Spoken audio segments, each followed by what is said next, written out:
नमस्कार. महाराष्ट्रातल्या या जीवघेण्या उष्णतेवर मात करण्यासाठी काही आधुनिक आणि प्राचीन आयुर्वेदिक उपायांचे हे विश्लेषण आज आपण पाहूया. बघा, तापमान 40°C पुढे गेलंय. ही एवढी कडक उन्हाची लाट म्हणजे आपल्या शरीरासाठी खरोखरच मोठा धोका आहे.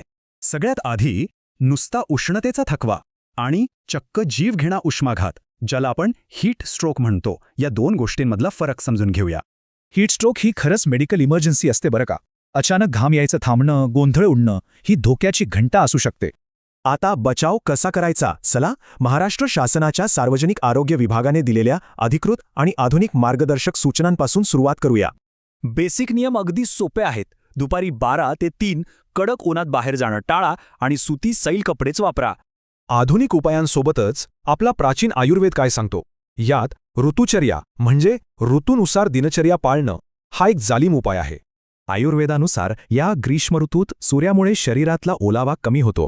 म्हणूनच वाढलेला वात कमी करण्यासाठी आपल्याला खास थंड आहाराची गरज असते. निसर्गानेच आपल्याला खूप छान उपाय दिलेत. रात्री पाण्यात भिजवलेले धणे उष्णता खेचून घेतात, तर कोहळ्याचा रस शरीराची शुद्धी करतो. आणि गोंदकतिराबद्दल ऐकलंय का? हा आयुर्वेदिक डिंक पाण्यात भिजवला की मस्त जेलीसारखा होतो आणि शरीरातली उष्णता शोषून घेतो. आता थोडं पारंपरिक आहाराकडे वळूया.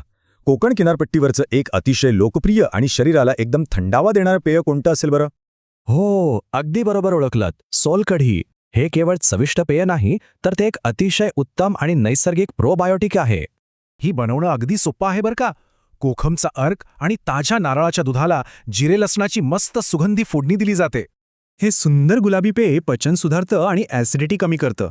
म्हणजे डिहायड्रेशनशी लढायला आपली पारंपरिक पाककृतीच किती भारी आहे.